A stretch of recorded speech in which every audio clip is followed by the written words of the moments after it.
नमस्कार, बहुत स्वागत है आपका। आप देख रहे हैं न्यूज़ कनेक्ट। मैं हूं आपके साथ सुमित पांडे। आज की शुरुआत कुछ सवालों से करते हैं। चलिए बताइए कि क्या आप भी मुंबई, पुणे, ठाणे इन सभी शहरों में नौकरी करने के बारे में सोच रहे हैं? क्या इन शहरों में आप घर बसाने के ख्वाब देख रहे हैं? अगर देख रहे हैं तो अच्छी बात है, ईश्वर आपकी मनोकामना पूरी करे। पर हाँ, इन शहरों में जाने से पहले मराठी ज़रूर सीख लीजिएगा, और अगर हिंदी पट्टी के आदमी हो तो फिर तो हर हाल में सीख लीजिएगा, क्योंकि जिस तरह के हालात महाराष्ट्र में बनते दिखाई दे रहे हैं उसे देखते हुए हो सकता है कि आप हिंदी बोलें और कोई रिक्शा वाला आपको कहीं ले जाने को तैयार ना हो, कोई दुकान वाला आपको कोई सामान न दे, कोई राह चलते ही आप पर लात घूंसे बरसा दे। नहीं, ये सब मैं यूं ही अपने मन से नहीं बोल रहा हूँ, पूरा सोशल मीडिया इस बात का गवाह बन चुका है। आए दिन मुंबई, पुणे, ठाणे जैसे शहरों में हिंदी भाषियों पर हो रहे अत्याचार के वीडियोस सामने आ रहे हैं। आए दिन हिंदी भाषियों के साथ किसी दुश्मन देश के नागरिकों जैसा सलूक हो रहा है, और महाराष्ट्र की सरकार और प्रशासन के कानों पर जूं तक नहीं रेंग रही है। यूं तो महाराष्ट्र में हिंदी भाषियों पर जुल्म होना कोई नई बात नहीं। पहले भी हिंदी भाषियों और खासकर कि यूपी और बिहार से पलायन करके गए गरीब लोगों पर मानसिक और शारीरिक हमले होते रहे हैं। पर ताज़ा विवाद तब चालू हुआ जब नए सरकारी निर्देश के अनुसार महाराष्ट्र के स्कूलों में हिंदी को तीसरी भाषा के रूप में अनिवार्य कर दिया गया। हालांकि अगर हिंदी की जगह बच्चे कोई और भाषा भी चुनना चाहें तो वो चुन सकते हैं, पर कोई और भाषा चुनने के लिए जो शर्त रखी गई है वह काफ़ी कठिन है। सरकारी निर्देशानुसार एक क्लास में कम से कम ऐसे 20 बच्चे होने चाहिए जो हिंदी की जगह कोई और भाषा सीखना चाहते हो, तभी हिंदी की जगह वह भाषा सिखाई जाएगी। और अब इसी को लेकर लोगों का गुस्सा फिर एक बार हिंदी बोलने वालों पर फूट रहा है। कभी किसी डिलीवरी बॉय से कहा जाता है कि मराठी बोलो वरना पैसे नहीं मिलेंगे।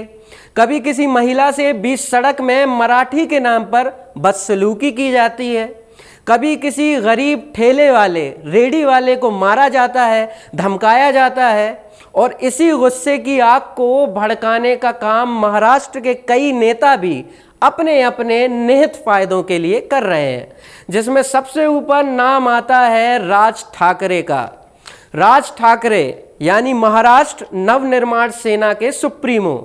राज ठाकरे हमेशा से ही हिंदी बनाम मराठी की जंग को अपनी राजनीति का आधार बनाए हुए हैं।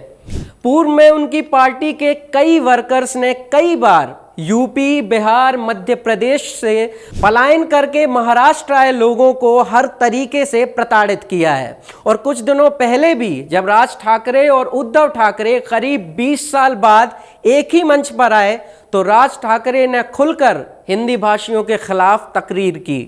उन्होंने ये तक कह दिया कि जो मराठी ना बोले उसे कान के नीचे मार सकते हो, पर हाँ, वीडियो मत बनाना। दोनों भाइयों की बातों से जाहिर है कि दोनों के साथ आने का आधार हिंदी बनाम मराठी ही है, और आगे के चुनावों में इसी मुद्दे को हवा भी दी जाएगी।